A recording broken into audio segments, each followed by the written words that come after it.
Catus Maximus here, this time with a review of another ThruNite flashlight. This is another promotional product. I do appreciate them sending it to me, even though they always forget that I like cool white. They sent me the neutral white version of this, which I suppose is okay. I'm just not so fond of the more yellowish warm white. It's just not my preference. Even though the lower the color temperature, the more efficient and more lumens you get out of LED lights. Same way with high pressure sodium and metal halide, high intensity discharge lights. This is an expensive light retail, about $250. We do have a charging brick barrel plug, and I'll explain about that in a minute. Interestingly enough, 16.8 volts at 3 amps. That's quite a bit of power. That'll make this a 50-watt charger. And yes, if you were being really observant, you'd say 16.8 volts. Well, that's the lithium-ion charging voltage for a 14.4 volt battery. And that's indeed the situation with this TN50.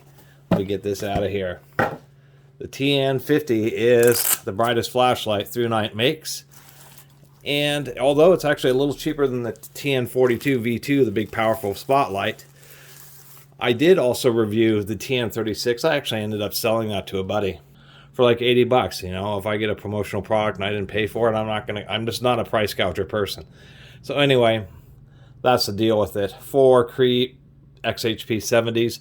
This thing is rated for 16,000 lumens. It is a seriously powerful flashlight. Unfortunately, on this one, they do have an electronic lockout because it's an absolute fire hazard. We see it's blinking red there, so if we press and hold, either that or it's really low. Nope, it turns out it's pretty low. Let me go ahead and charge it, and we'll get back to it. We'll definitely go outside and do a few demonstrations of this. Anyway, we have a variety of specifications. It does have a lockout mode. Just got to hold it for 5 seconds. 2 different levels of turbo mode. And they have a turbo and then a turbo S mode. And we'll only do the turbo mode for the 16,000 lumen for 80 seconds, about a minute, a little less than a minute and a half. And then I'll drop down to, what's interesting is 2964, 2960, but 3,000 lumens is its drop down temperature on high. But at 3,000 lumens, it will last quite a long time. What is that? It's getting on 4 hours. Anyway, not a lot else to say about that. I did want to open this up. I think they've been... I'm going to have to wrench on this. So the big deal about this is it does use 21700 cells, but since they're in 14.4 volt, and these are actually CREE XHP70.2s, there's so many amps that are driven by, that are needed by these 4 elements, that it's a soldered battery pack with, it's in one of those blue packs with the capacitive, you know, welded bands, and then 2 wires soldered to it. And if you're into flashlights and you know about a couple of big websites, Candle Power Forums and Budget Light Forums, and that's the thing, people soldering springs and doing stuff just to try to lower resistance. And in the case of this light, it probably meant a couple thousand lumens, the difference between having spring-loaded batteries and brass terminals and just having a all-welded battery pack and soldered wires. And so that's why they did that on this. This is a light that was semi-discontinued. I don't know if they're going to come out with a V2, but some third-party websites show as being discontinued, where there's enough demand where they just produced more of this, of the V1s, but you know, it is kind of hard to get. Other than that, not a lot else to say. They do, interestingly enough, they do include a pretty nice heavy-duty keychain ring, a new seal for the button, which I mentioned on a bunch of ThruNites is kind of annoying because you gotta like have a fine-tooth snap ring pliers or something. They never tell you how you're ever supposed to replace that seal right there. A couple extra charge port covers. At least on this one, it is a better deal to charge port cover. If this thing ever gets caught up on you, you can actually just cut off this little tab. But I do like that it is a nice thick, sits deeply, is nice and thick. So it provides a decent seal in there. They should have definitely included a lanyard, but at least they included a decent pouch, padded. Anyway, I'm going to charge this up and then we'll spend a little bit of time outside. Oh, I did want to show that when you do plug it in, it does turn red, so you can tell it's charging both by the charging block itself and via the flashlight. Alright, so we'll do just a quick comparison of the TN50. This is just full turbo. It is definitely pretty bright, but as you can see, it's just a huge floodlight. It has a decent amount of throw just because it has 4 bright LEDs facing forward, but you know, it just fills up a huge area. I don't think the best use of all the lumens. Now, if we take and compare it to the TN42, which has a lot less lumens, you can see it uses them much more efficiently. There's still a good amount of flood as well as a concentrated beam. So here we are on low, just walking around. So I understand the concentrated beam, I guess the issue with it being so concentrated is that it creates a bright spot that blinds you, but I wish the TN50 was just a little bit more focused. Anyway, here's low. We'll look out this way. Medium, high, super high, then it just goes back down to low, and then once again full turbo mode. It really does put out a huge amount of light. I just think they shouldn't have used orange peel on the reflectors. And here's one more shot of the TN42. It does concentrate almost all the light into one tight beam, but man, it has a lot of throw and it has 3.5 times less lumens. Figured we'd go on a little walk here. This is on high. What's interesting is if you let it sit on a mode for more than a minute, and then when next time you press and hold the button, it goes back down to low, medium, high, super high, but there we go. So this is where it's sustained. It'll maintain, I guess this is like 3,500 lumens. It'll drop down a little bit when it gets too hot, but this is where it'll maintain 3.5 hours or something at this level of illumination.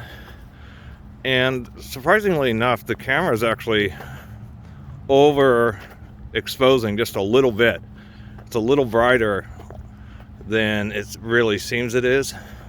So this is what I'd hike at. It does provide a nice, wide beam, but I think it's just wasting too much light off the sides out of your peripheral vision.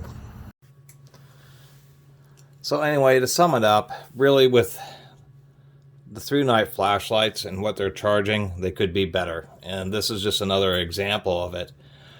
They just don't offer the best value for the retail dollar. You can find them on sale, and sometimes I've seen this one close to like $200, and it's okay for that price. I understand the sealed battery pack that's soldered. You can unscrew this, but you have to put a lot of force into it because they didn't use Loctite, but they used some kind of compound on the threads that kind of flakes off. But for the retail, like $250, $260, I mean, the good thing about it really is the fact that they include this 50-watt charger. That's a nice charger. And this flashlight would have had to been a whole lot bigger, and they would have had heat issues just having an integrated charger. But not having a variable output is a big issue. A lot of these ThruNites come with replacement, seals, little gummies under these switches, but I have no idea how you're supposed to unscrew this thing. This one does have an electronic lockout, but a lot of ThruNites don't, which is disappointing. And these lenses, this reflector should have either been a 1/2 inch taller or not been orange peel, because it's just throwing so much light just right out the side that you're wasting a bunch of the lumens. It's nice to have some peripheral light, but this, 16,000 lumens and 8,000 of it is outside of your vision. So maybe, if we really like it super bright and you hold the flashlight in one position and then you can look around either direction, sure. But it's just not an effective use of the light.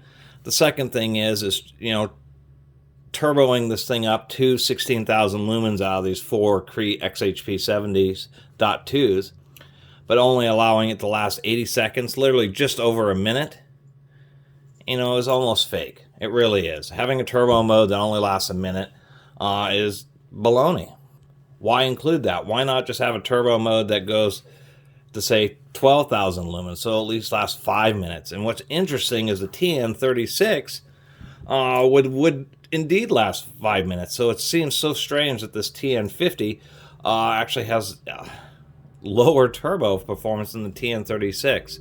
And I sold the TN36 that they gave me as a promotional product just because I didn't like its performance at all. This one I'll end up keeping just because it's the brightest flashlight they make. Probably be the brightest flashlight I own.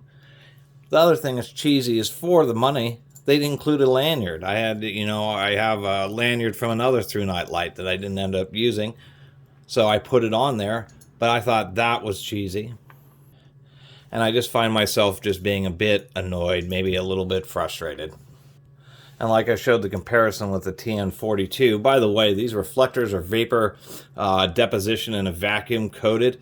I had some particles and I used I don't know if you can really see very well, but I used a very soft brand new microfiber cloth and still left little very fine scratches. It doesn't really affect the light, but nonetheless, I did want to point that out. Anyway, for the money, I think this one's more effective, but it has the same issue. It's expensive. It didn't come with a bag. It only came with 4,000 milliamp hour, 21700 cells. But you could see where if this one just had a bit smaller of a reflector, it would have been pretty good as far as a combination light. And it has just so many less lumens, and that's what was so disappointing, is this thing is 3.5 times the lumens of this, but just throws them all over the place excessively. This is a spotlight. It's super concentrated, but nonetheless, I mean, that and the other frustration with ThruNite is I keep on telling them I really like cool white. This is a neutral white, and I don't mind it, but it's annoying that, even though they're sending me the product for free as a promotional product, when you ask for cool white and they say, oh, we're just going to send you neutral white, it's disrespectful. And this will probably be the last ThruNite video I do for a long time, at least as far as promotional products. I'm going to tell them, I've done enough of their lights to be satiated, that's for sure. Anyway, I'll do one more follow-up video in a little while here where I just basically talk about all the ThruNite flashlights I've gotten, except for the TN36 that I sold, to give my overall opinion, but they need to do better for how much money that they're charging for these lights. Anyway, I really appreciate everybody who's been watching and subscribing, and if you haven't subscribed, please do. Until next time, Catus Maximus out.